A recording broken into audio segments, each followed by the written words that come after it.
And the last piece is whether or not there is some good in it for others. And this is where I've had many a client, many a woman ask me that me having a baby, me having my baby, how is that good for other people? Well, you and your partner, or however you decide to create that baby, that brings joy to your life.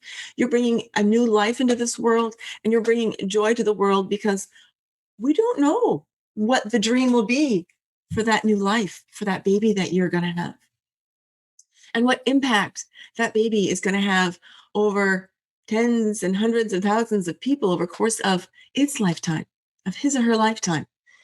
What will that be? What effects will that have?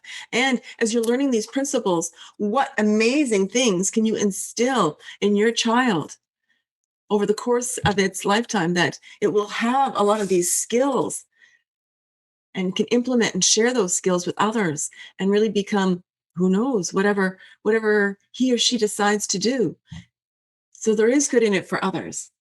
And you're sharing that love that you have with you, with that baby, that little one that you just would love to hold, not in your heart, but also next to your heart, in your arms.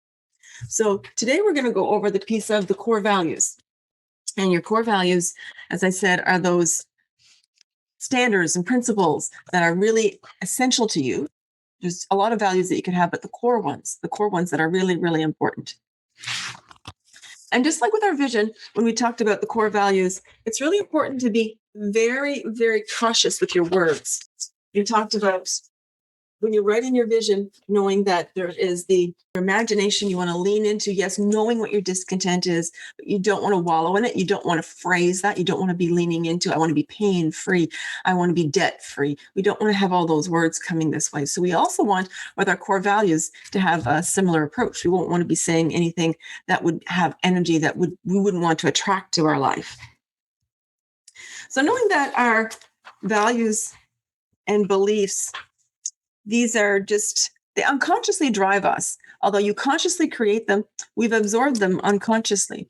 So I've drawn this diagram before. This diagram is around the world. It's been around created by a psychologist to show us that what we have is that conscious mind and our subconscious.